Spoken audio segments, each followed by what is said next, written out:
हालात से मजबूर पत्नी ने किया कुछ ऐसा।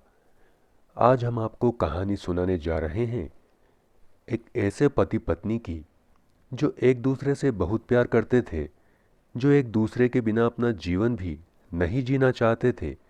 लेकिन हालात ने एक ऐसा मोड़ लाकर खड़ा कर दिया कि पत्नी को बड़ा ही सख्त कदम उठाना पड़ा। राजेश बहुत ही होनहार लड़का था। बचपन से ही पढ़ाई में होशियार होने की वजह से पढ़ाई खत्म होने के तुरंत बाद ही उसने सरकारी नौकरी भी प्राप्त कर ली। पढ़ाई में होशियार होने के साथ साथ राजेश एक अच्छा इंसान भी था। हर किसी जरूरतमंद की मदद करता था। उसकी इसी खासियत की वजह से सब लोग उसे बहुत पसंद करते थे। नौकरी लगने के कुछ ही दिनों बाद राजेश के लिए अच्छे अच्छे घरों से रिश्ते आने लगे। लेकिन राजेश को ऐसी पत्नी चाहिए थी जो उसको समझ सके और जो उसकी तरह दूसरों के सुख में अपना सुख देखे। स्वार्थी लोग राजेश को बिल्कुल भी पसंद नहीं थे। राजेश ने अपनी शादी के लिए कई लड़कियां देखी, लेकिन उसने सभी को रिजेक्ट कर दिया क्योंकि अभी तक उसे वो लड़की नहीं मिल रही थी जिसे वो अपना जीवन साथी बनाना चाहता था। राजेश एक बैंक में मैनेजर की पोस्ट पर काम करता था। राजेश आज अपने ऑफिस जाने के लिए घर से निकल रहा था। तभी रास्ते में एक लड़की बैठी बैठी रो रही थी। राजेश ने अपनी बाइक रोकी और उससे पूछा कि तुम क्यों रो रही हो, तुम्हें क्या परेशानी है। उस लड़की का नाम अंजलि था। अंजलि ने राकेश से कहा, मेरे परिवार की आर्थिक स्थिति ठीक नहीं है और पिताजी का स्वर्गवास भी काफ़ी समय पहले ही हो गया था और माँ भी ज़्यादातर बीमार ही रहती है। इसी वजह से पैसों की बहुत तंगी है।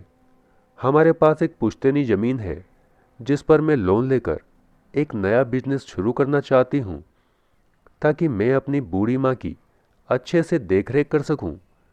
राजेश ने उस लड़की से कहा, तो इसमें रोने की क्या बात है, मैं बैंक में ही काम करता हूँ। तुम तुम्हारी ज़मीन के सारे कागजात लाकर मुझे दिखा देना। अगर वो सब सही होंगे तो तुम्हारा लोन बहुत ही जल्दी पास हो जाएगा। राजेश की बात सुनकर अंजलि के चेहरे पर चमक आ गई। अगले ही दिन अंजलि ने अपनी ज़मीन के सारे कागजात राजेश को लाकर दिखा दिए। कागजात पूरे थे और उनमें किसी तरह की कोई कमी नहीं थी। राजेश ने सप्ताह भर में ही अंजलि का लोन पास कर दिया।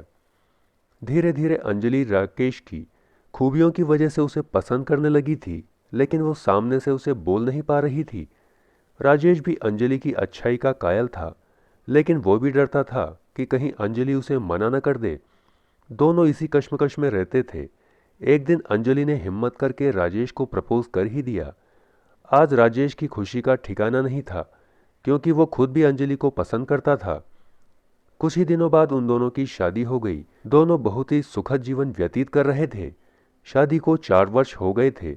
अब उनके यहाँ पर एक बेटी ने जन्म लिया जो बहुत ही सुंदर थी। राजेश और अंजलि अपने जीवन में बहुत ही खुश थे। समय ऐसे ही बीतता जा रहा था। अब उनकी बेटी रिया भी बड़ी हो गई थी।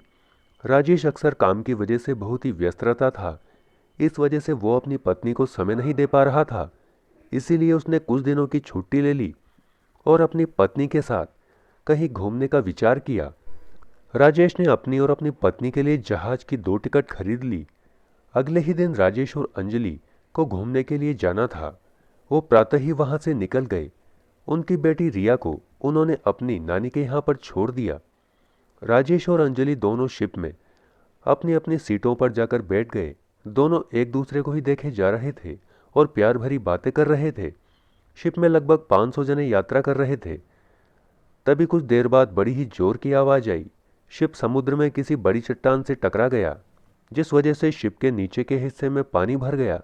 कुछ ही देर बाद शिप डूबना शुरू हो गया। शिप में जितने भी यात्री थे वो सब अपनी जान बचाने के लिए ऊपर की ओर भागे। अंजलि और राजेश भी ऊपर की ओर जाकर खड़े हो गए। तभी अंजलि ने राजेश को एक बड़ी ही चौंकाने वाली बात बताई, जिससे राजेश के होश उड़ गए। अंजलि ने कहा, मुझे ब्रेन ट्यूमर है। मैं तुम्हें काफ़ी दिनों से ये बताना चाहती थी, लेकिन मौका ही नहीं मिल रहा था। आज परिस्थितियों ने हमें इस मोड़ पर लाकर खड़ा कर दिया है कि हमारा अंतिम समय आ गया है। शिप में मौजूद लाइफ बोटों के जरिए शिप के कर्मचारी ज़्यादा से ज़्यादा लोगों को बचाने का प्रयास कर रहे थे। वो लगभग 150 लोगों को बोटों में बिठा चुके थे। अब केवल एक ही बोट बची थी जिसमें केवल एक व्यक्ति के बैठने की जगह थी। राजेश और अंजलि दोनों पति पत्नी बड़े ही असमंजस की स्थिति में थे कि क्या करें। राजेश ने अंजलि से कहा, तुम उस बोट में चली जाओ, मैं यहीं पर रुकता हूँ। इस पर अंजलि नहीं मानी। काफ़ी देर तक उन दोनों के बीच में बहस चली। जब राजेश नहीं माना तो अंजलि ने उसे बोट की ओर धक्का दे दिया और खुद शिप पर ही रह गई। और जाते जाते उसने राजेश से कहा, हमारी प्यारी बेटी का ध्यान रखना। कुछ ही देर बाद पूरा जहाज पानी में समा गया था। राजेश की आंखों से आंसू रुकने का नाम नहीं ले रहे थे। राजेश बड़े ही दुखी मन से घर की ओर निकल पड़ा। जब उसकी बेटी रिया को इस बात का पता चला तो वो भी सदमे में आ गई। जैसे तैसे राजेश ने अपनी बेटी को सदमे से बाहर निकाला और पूरी ईमानदारी से उसको अच्छी परवरिश दी। राजेश ने अपनी बेटी के लालन पालन में किसी तरह की कोई कमी नहीं आने दी और कभी उसे ये एहसास नहीं होने दिया कि अब उसकी माँ इस दुनिया में नहीं रही। आज भी राजेश अंजलि के त्याग को याद करके मन ही मन रोता था कि भगवान ने मुझे कितनी अच्छी पत्नी दी थी, लेकिन परिस्थितियों को हमारा साथ मंजूर नहीं था। आपको हमारी कहानी कैसी लगी कमेंट करके हमें ज़रूर बताएं। चैनल को लाइक शेयर सब्सक्राइब करना ना भूलें।